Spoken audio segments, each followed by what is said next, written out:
Alright, so here we have both of the throttle hoses. The Mishimoto came with clips. Here's a stock one. You can see the failure point on the stock one is a stupid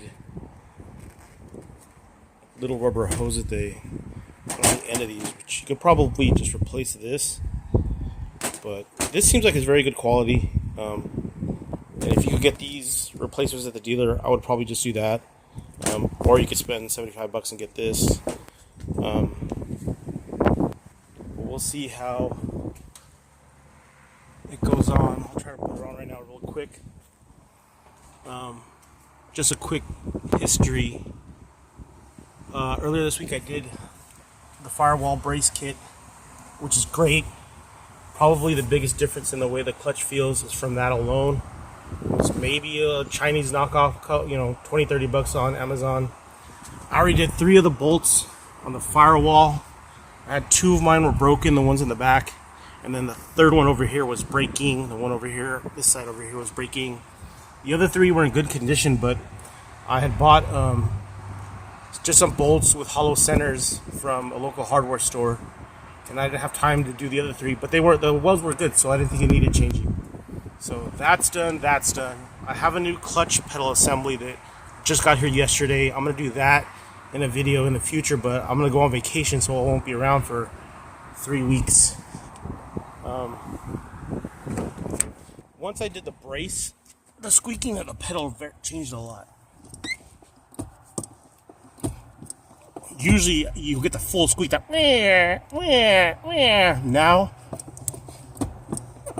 the clutch feels a lot better. You could barely hear any squeaking, but there's still something wrong. It's not shifting correctly. It feels like it's not coming out of gear, and it's mainly because the clutch pedal assembly's cracked. So let's see if I can get this thrown on really quick. I need to go back to work. I'm on my lunch hour, but I'll give you an update in a few. Alright, so I have it in. It goes pretty far in there.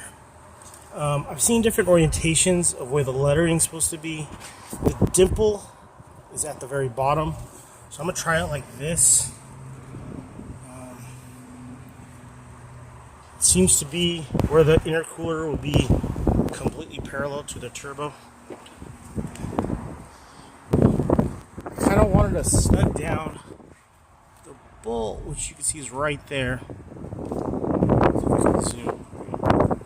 The reason I got it red too, so you could see it, because with the light and everything, but it goes all the way deep. Alright, so let me see if I can get this intercooler. Okay, so I got it mostly in now. It's still a little, it's right there. It hasn't moved. If you can see right there, it's hard to see because it's a focus, but right there is where the back of the hose hits.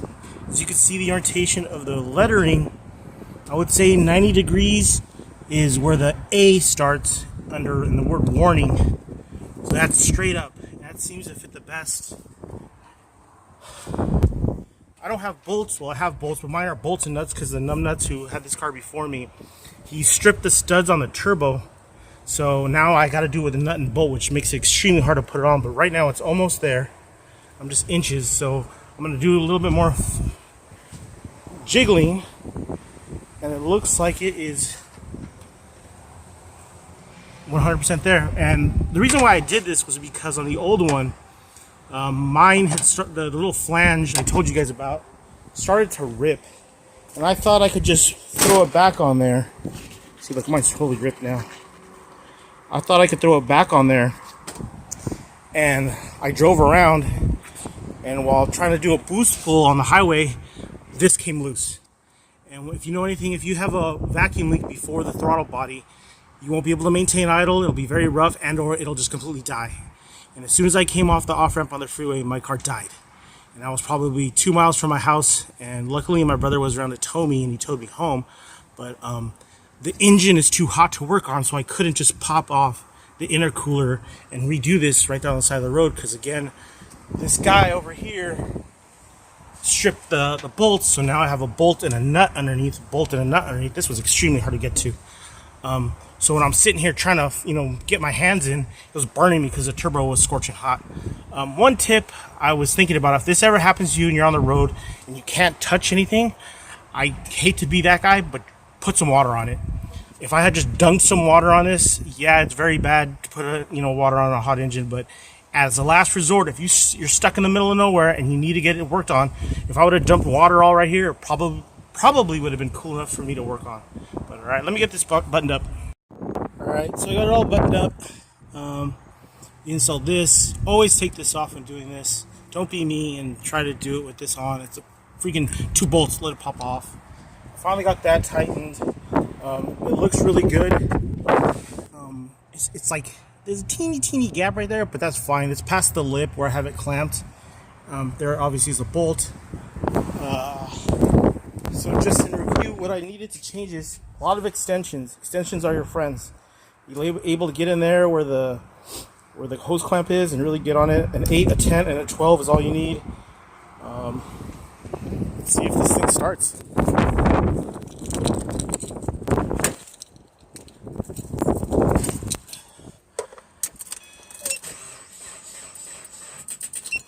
Well, it looks like I need a new battery. I'll be back. All right, let's try this again. I put the jump pack on it. There you go. I wonder what killed the battery though.